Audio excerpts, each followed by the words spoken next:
Hi everyone, welcome back to my YouTube channel. I hope कि आप सब बहुत अच्छे होंगे।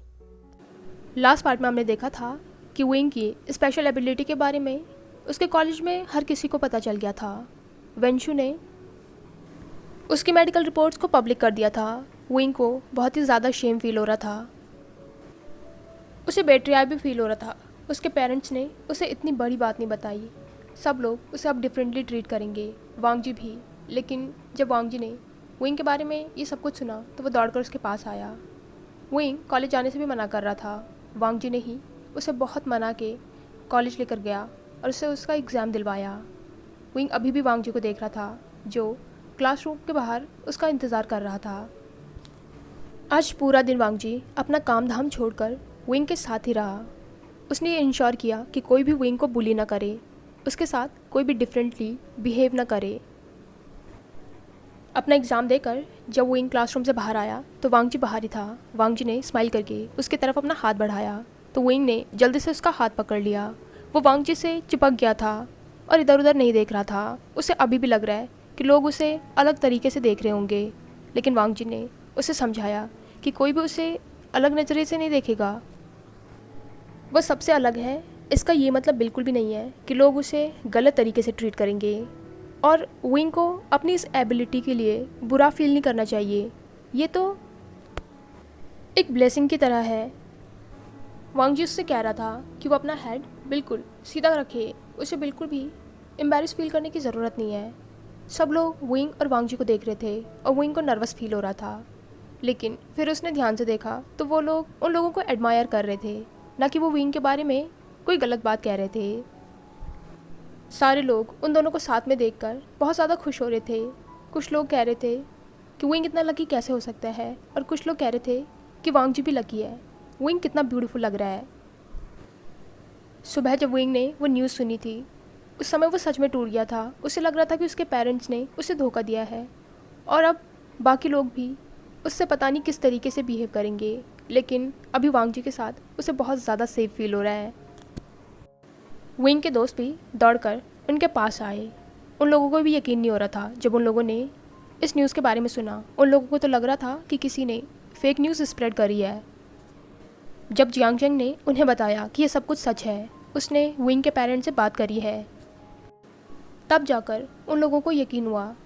लेकिन उन्होंने विंग से इस बारे में कुछ भी नहीं कहा, क्योंकि वो अपने दोस्त को अनकंफर्टेबल फील नहीं कराना चाहते हैं। उन्हें कोई फ़र्क नहीं पड़ता है कि विंग कैसा है और क्या है।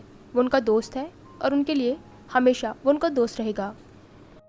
वांगजी ने स्माइल करके विंग को देखा। वो उससे कहता है, विंग क्या तुम मेरे साथ घर आ रहे हो या फिर अपने दोस्तों के साथ रहोगे? इस पर विंग ने उसे देखकर कहा, मुझे घर जाना है। वांगजी ने नोट किया। तभी विंग कहता है, लानसान क्या ये सब कुछ वेंशु ने किया? इस पर वांगजी ने उससे कहा, तुम चिंता मत करो, वेंशु को तो मैं देख लूँगा। और कॉलेज के ग्रुप में ये सब कुछ उसके छोटे भाई ने फैलाया है। विंग सैड होकर कहता है, लेकिन उसे मेरी मेडिकल रिपोर्ट मिली कहाँ से? इस पर वांगजी ने उसका चेहरा छुआ। वो उसे देखकर कहता है, तुम्हारी डॉक्टर वेंचिंग, उसके साथ काम करने वाली किसी नर्स ने तुम्हारी रिपोर्ट वेंशु को दी। क्या डॉक्टर वेन इस बारे में जानती थी? विंग ने वांगजी को परेशान होकर पूछा। तो वांगजी कहता है, नहीं, उन्हें इस बारे में कुछ भी मालूम नहीं था। तुम चिंता मत करो, ये सब कुछ मैं देख लूँगा। विंग अपने आसपास देख रहा था। वांगजी कहता है, तुम क्या देख रहे हो? इस पर विंग कहता है, वेंचाओ कहाँ है? वो कहीं दिख नहीं रहा है, मैंने उसे कॉलेज में देखा ही नहीं। तभी पीछे से शिचन ने कहा, जो उसने किया है उसके लिए उसे पनिशमेंट मिली है। इस पर विंग ने पीछे मुड़कर शिचन को देखा। वांगजी अपने भाई को देखकर कहता है, गग्गा। शिचन विंग के पास आया। वो उसके कंधे में हाथ रख के कहता है, विंग तुम्हें परेशान होने की कोई भी ज़रूरत नहीं है। वेंशु और शुयांग ने कॉलेज के ग्रुप में वो मेडिकल रिपोर्ट लीक करी थी, उनके खिलाफ़ एक्शन लिया गया है और उन लोगों ने अपना लास्ट एग्ज़ाम भी नहीं दिया। तुम चिंता मत करो। वांगजी स्माइल करके कहता है, तो फिर अब हम घर चलें? इस पर विंग ने उसका हाथ पकड़ लिया। वो कहता है, लानसान तुम वेंशु के साथ क्या करोगे? देखो, कुछ भी करने की ज़रूरत नहीं है। मैं नहीं चाहता हूँ कि तुम किसी मुसीबत में पड़ जाओ। हम इस मैटर को रहने देते हैं। वैसे भी मैं ये बिल्कुल भी नहीं चाहता हूँ कि तुम किसी भी तरीके से परेशान हो। पहले मैं बहुत ज़्यादा डर गया था, क्योंकि मुझे लग रहा था कि अगर तुम्हें मेरे डिफरेंट होने के बारे में पता चलेगा तो तुम कैसे रिएक्ट करोगे। लेकिन अब मैं खुश हूँ। वांग जी ने विंग को अपने पास खींचा और उसने उसे हक किया। वो उसके माथे पर किस करके कहता है, मैं जानता हूँ और तुम्हें बिल्कुल भी टेंशन लेने की ज़रूरत नहीं है। मैं तुमसे बहुत प्यार करता हूँ और वेंशु के बारे में तुम्हें बिल्कुल भी सोचने की ज़रूरत नहीं है। वो तुम्हें अब बिल्कुल भी नुकसान नहीं पहुँचाएगा। दूसरी तरफ सॉन्गलैंड ने वेंशु के बिजनेस से रिलेटेड जितनी भी न्यूज़ थी वो सारी मीडिया में लीक कर दी थी, क्योंकि वो इलीगल काम में भी इन्वॉल्व था। इसलिए पुलिस ने उसका सारा बिजनेस बंद करवा दिया था और साथ ही उसे अरेस्ट भी कर दिया था। वांग जी सोच रहा था, वेंशु हम लोग सिर्फ कॉलेज के राइवल्स थे, लेकिन विंग को परेशान करके तुमने गलती कर दी। शिचन स्माइल करके कहता है, तो चलो अब हम घर चलते हैं। उसने जियांग चेंग की तरफ देखा। उसकी तरफ हाथ बढ़ाकर कहता है, जियांग चेंग क्या तुम हमारे साथ चलोगे? शिचन की बात सुनकर जियांग चेंग का पूरा चेहरा लाल हो गया था। वहाँ पर वांग जी भी है। चलो उसके दोस्तों को तो मालूम है, लेकिन वांग जी के सामने शिचन ऐसे कैसे कह सकता है? शिचन ने उसकी तरफ स्माइल किया। वांग जी कहता है, मुझे सब मालूम है। विंग ने कन्फ्यूजन में वांग जी की तरफ देखा। उसे देखकर कहता है, तुम्हें मालूम है? इस पर वांग जी ने नोट किया। जियांग चेंग ने भी शिचन की तरफ देखा कि क्या वांग जी सच कह रहा है। इस पर शिचन ने नोट किया। वो उसका हाथ पकड़कर कहता है, वांग जी सच कह रहा है। मैंने उसे हमारे बारे में बता दिया है और मैं जल्दी ही अंकल को भी बता दूंगा। विंग के दोस्तों ने जियांग चेंग और विंग को गुड बाय किया। थोड़ी देर में वो सब लोग विंग के घर के पास पहुंच गए थे। वांग जी ने विंग को देखा। वो उसे देखकर कहता है कि मैं तुम्हें छोड़ने आऊँ? इस पर विंग ने सबको देखा। वो कहता है, क्या आप लोग अंदर नहीं आ रहे हो? इस पर शिचन कहता है, हम किसी और दिन आएंगे। तभी उसकी नज़र सामने पार्क की हुई एक कार पर गई जो उनकी ही है। शिचन ने वांग जी को देखकर कहा, वांग जी क्या वो अंकल की कार है? वांग जी उस कार को पहचान कर कहता है, लगता है अंकल अंदर है। इसके बाद वो चारों के चारों विंग के साथ उसके घर के अंदर आ गए थे। विंग ने देखा तो उसके पेरेंट्स के साथ लन चिरेन बैठा हुआ था और वो लोग किसी बारे में बात कर रहे थे। शायद सुबह वाले इंसिडेंट के बारे में ही कर रहे हैं। उन चारों ने एल्डर्स को ग्रीट किया। कांगसे सरन ने जैसे ही विंग को देखा वो दौड़कर उसके पास गई। वो उसका चेहरा छूकर कहती है, आशियन तुम ठीक हो ना? वो वांग जी को देखकर कहती है, लानजान क्या इसे किसी ने परेशान तो नहीं किया? ये ठीक है ना? इस पर वांग जी ने सॉफ्टली कहा, वो ठीक है, आप चिंता मत कीजिए। कांगसे सरन ने राहत की सांस ली। विंग अभी भी कुछ नहीं बोल रहा था। तो कांगसे सरन उसे देखकर कहती है, आशियन कि तुम मुझसे नाराज़ हो? मैंने तुमसे इतनी बड़ी बात छुपाई। विंग मुंह बनाकर कहता है, मैं नाराज़ हूँ। आपको मुझसे ये बात नहीं छुपानी चाहिए थी। कांगसे सरन रोने लग गई थी। उनकी आंखों से बड़े बड़े आंसू गिर रहे थे।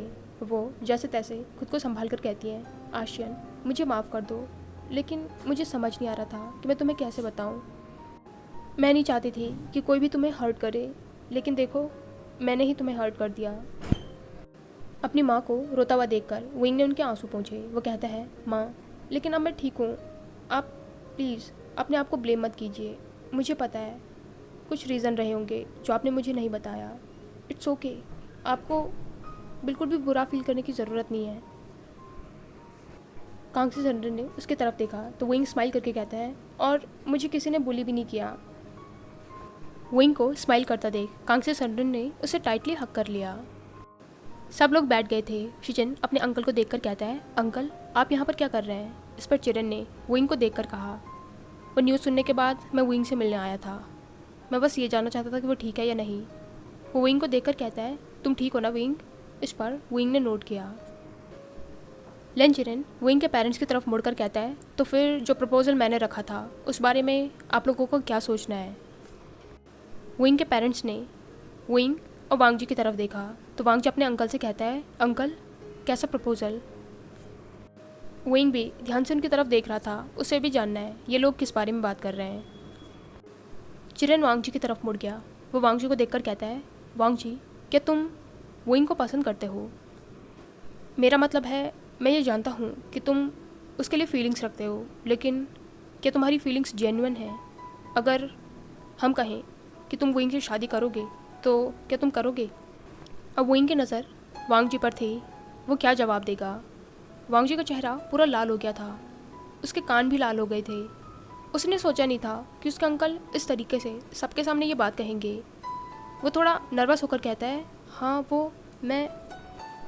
वांगजी के लिए सिचुएशन बहुत एम्बैरेसिंग थी। ये पहली बार है जो वो इस तरीके से हकला रहा है। सब लोग उसके जवाब का इंतज़ार कर रहे थे और वांगजी ब्लैंकली सबको देख रहा था। विंग भी बहुत क्यूरियोसिटी से वांगजी की तरफ देख रहा था। बिल्कुल शांति हो गई थी। तभी शिचिन कहता है, लानजान अंकल तुमसे कुछ पूछ रहे हैं। कल तो तुम मुझसे कह रहे थे कि तुम्हें जल्दी शादी करनी है और तुमसे अब इंतज़ार नहीं हो रहा है। तुम विंग से अब ज़्यादा दूर नहीं रह सकते हो। वांगजी ने अपने भाई की तरफ देखा। उसने ये सब कुछ कब कहा? उसने तो बस इतना कहा था कि उसके भाई कब शादी कर रहे हैं ताकि वो भी जल्दी विंग से शादी कर ले। लेकिन उसके भाई यहाँ पर बातें बढ़ा चढ़ा कर बोल रहे हैं। वांगजी के एक्सप्रेशन देखकर शिजन को हंसी आ गई। विंग जो कि वांगजी को ही देख रहा था। वांगजी इतनी देर से जवाब क्यों नहीं दे रहा? उसने ज़ोर से वांगजी की थाई पर स्मैक किया तो वांगजी दर्द से चिल्ला उठा। वो विंग को देखकर कहता है, तुमने मुझे हिट क्यों किया? इस पर विंग कहता है, यू पॉवर्ड, तुम इतना ज़्यादा क्या सोच रहे हो? क्या तुम अब मुझसे शादी नहीं करना चाहते हो? क्या तुम ये सोच रहे हो कि किस तरीके से मुझसे पीछे छुड़ाया जाए? वांगजी डिसबिलीफ में विंग की तरफ देख रहा था। विंग अपनी जगह से उठकर वांगजी के सामने खड़ा था और वो उसे गुस्से में देख रहा था। वांगजी ने उसके दोनों हाथों को पकड़ा और उसे अपने पास खींचकर कहता है, मैं तुमसे ही शादी करूँगा, वरना किससे करूँगा? वांगजी के सडन पुल से विंग उसकी लैप में गिर गया था। वांगजी ने उसे टाइटली पकड़ लिया। वो अपने अंकल को देखकर कहता है, अंकल ये कोई पूछने वाली बात है, मैं विंग से शादी करूँगा। मैं कब से इंतज़ार कर रहा हूँ, लेकिन आप ये बात मुझसे मत कहिए। आप ये बात शिचिन गगा से कहिए। उनसे पूछिए कि वो कब शादी कर रहे हैं ताकि मैं विंग से शादी कर सकूँ। अब सब लोगों की गर्दन शिचिन की डायरेक्शन में मुड़ गई थी। अब वो लोग उसे देख रहे हैं जैसे वो उससे पूछ रहे हों, हाँ भाई कब शादी कर रहे हो? शिचिन सबको देखकर ऑकवर्डली हंसते हुए कहता है, इससे मेरा क्या लेना देना है? अगर इन दोनों को शादी करनी है तो कर लो। चिरन ने अपना गला साफ किया तो सबकी अटेंशन उस पर आ गई। वो थोड़ा सीरियस होकर कहता है, शिचिन मुझे लगता है वांगजी सही कह रहा है। तुमने शादी के बारे में क्या सोचा है? तुम्हारी एज हो गई है और तुम उसके बड़े भाई हो। जो लड़कियां मैंने तुम्हें सजेस्ट करी थी तुमने सबके लिए मना कर दिया। क्या तुम मुझे बताओगे कि कोई है जिससे तुम शादी करना चाहते हो या नहीं? या फिर तुमने सोच रखा है कि अकेले ही रहोगे? अभी शिचिन भी सीरियस हो गया था। उसने जियांगचेंग की तरफ देखा जिसकी नज़रें झुकी हुई थी। अब क्या कर सकते हैं? बहुत मुश्किल से उसने अपना लव शिचिन के सामने कन्फेस किया था और बहुत मुश्किल से अब शिचिन अपने पेरेंट्स को बताएगा। और शिचिन तो बता भी देगा, लेकिन उसका क्या होगा? वो कैसे अपने पेरेंट्स के सामने बताएगा? उसके बाबा और शिजिए तो उसकी बातों को समझ जाएंगे, लेकिन उसे नहीं लगता है कि उसकी मदर उसे समझेगी। शिचिन जियांगचेंग की प्रॉब्लम को समझ रहा था, इसलिए उसने उसका हाथ पकड़ा। चिरन उन दोनों को ही देख रहा था। शिचिन कहता है, अंकल वो मैं जियांगचेंग को पसंद करता हूँ और मैं उसी से शादी करना चाहता हूँ। थोड़ी देर वहाँ पर बिल्कुल शांति हो गई थी। विंग अभी भी वांगजी के लैब में बैठा हुआ था और वो धीरे धीरे उसे देख रहा था। शिचिन अपने अंकल का रिएक्शन देखना चाहता था, लेकिन थोड़ी देर उन्होंने कुछ भी रिएक्ट नहीं किया। तो शिचिन कहता है, अंकल क्या हुआ? इस पर चिरन उठकर कहता है, वो जियांगचेंग को देखकर कहता है, तुम जियांग फेंगमियान के छोटे बेटे हो ना? इस पर जियांगचेंग ने नर्वसली नोट किया। फिर वो शिचिन को देखकर कहता है, अगर तुम इस लड़के को पसंद करते हो तो तुमने बताने में इतनी देर क्यों कर दी? मैं तो डर ही गया था। इस पर शिचिन कन्फ्यूज्ड हो गया था। शिचिन स्माइल करके कहता है, अंकल इसका मतलब है आपको मेरे और जियांगचेंग के रिलेशनशिप से कोई भी प्रॉब्लम नहीं है? इस पर चिरन कहता है, मुझे क्यों प्रॉब्लम होगी? उल्टा मैं तो खुश हूँ कि कोई तो है जिससे तुम शादी करना चाहते हो, वरना मुझे तो लग रहा था कि तुम अकेले ही रहोगे। ये सुनकर सब लोग खुश हो गए थे, खासकर विंग। उससे तो अलग ही खुशी हो रही थी। उसने क्विकली वांगजी के लिप्स पर किस किया। कांगसी सनरन उन लोगों की हरकतें देख रही थी। वो वांगजी से कहती है, तुम कितने शेमलेस हो, तुम्हें दिख नहीं रहा है यहाँ पर तुम्हारे एल्डर्स बैठे हुए हैं। वांगजी ने डिसबिलीफ में कांगसी सनरन की तरफ देखा। उन्होंने क्लियरली देखा है कि वांगजी को विंग ने किस किया। उसने तो कुछ भी नहीं किया और विंग ही उसके लैब में बैठा है। उसने क्या किया? सब लोगों को वांगजी पर हंसी आ रही थी। बेचारा वांगजी। चाहे वो कुछ भी कर ले, लेकिन कांगची सनरिन को ऐसा ही लगता है कि वो विंग को बुली कर रहा है, जबकि उन्हें क्लियरली दिख रहा है कि जितनी भी नॉटी हरकतें हैं वो विंग ही कर रहा है। लेकिन उनके लिए तो विंग सबसे स्वीट और इनोसेंट है, वो तो कुछ भी उल्टा कर ही नहीं सकता है। वांग जी के चेहरे के क्यूट से एक्सप्रेशन देखकर विंग को हंसी आ रही थी। उसने हंसते हंसते वांग जी को टाइटली हग किया। वो बिना देखे अपनी माँ से कहता है, माँ आप लांजान को क्यों छेड़ रहे हो। सारे लोग खिलखिलाकर हंसने लग गए थे। अभी सबको बहुत अच्छा लग रहा है, फाइनली सारी मुसीबतें ख़त्म हो गई हैं। खासकर विंग को लेकर वो लोग परेशान थे, उसकी प्रॉब्लम भी सॉल्व हो गई। चिरेन जियांगचेंग को देखकर कहता है, जियांगचेंग मैं तुम्हारे बाबा से बात करूँगा। इस पर जियांगचेंग कहता है, अंकल मैं खुद अपने पेरेंट्स से बात करूँगा, वो जो भी कहेंगे मैं आपको बता दूँगा।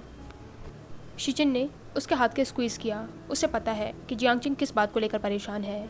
कांगची सनरिन ने जियांगचेंग को देखा। उसे देखकर कहती है, जियांगचेंग तुम्हें चिंता करने की बिल्कुल भी ज़रूरत नहीं है, मुझे पूरा यकीन है तुम्हारी माँ इस रिलेशनशिप के लिए मान जाएगी। तुम उसी को लेकर परेशान हो ना, बिल्कुल भी चिंता मत करो। वो दिखती स्ट्रिक्ट है, लेकिन जिस चीज़ में तुम्हारी खुशी है उस चीज़ के लिए वो मना नहीं करेगी। इस पर जियांगचेंग ने स्माइल किया। वो उन्हें देखकर कहता है, मैं कोशिश करूँगा। लेंचरन कहता है, ठीक है, पहले तुम बात कर लेना, फिर मैं बात करूँगा। सब लोग अब अपने अपने घर जाने के लिए तैयार थे। लेंचरन ने एक बार फिर से विंग के पेरेंट्स को देखा। वो उनसे कहता है, एक बार जियांगचेंग अपने पेरेंट्स से बात कर ले, फिर हम लोग शादी की बात आगे बढ़ाएंगे। इस पर विंग के पेरेंट्स ने नोट किया। सब लोग अपने अपने घर चले गए थे। रात को जियांगचेंग अपनी फैमिली के साथ बैठकर डिनर कर रहा था और उसका मूड उतरा हुआ था, या यूँ कहें कि वो सोच रहा था कि कैसे अपनी फैमिली को बताए। तभी मैडम यू ने उससे कहा, विंग के बारे में जो न्यूज़ स्प्रेड हो रही थी वो किसने करी।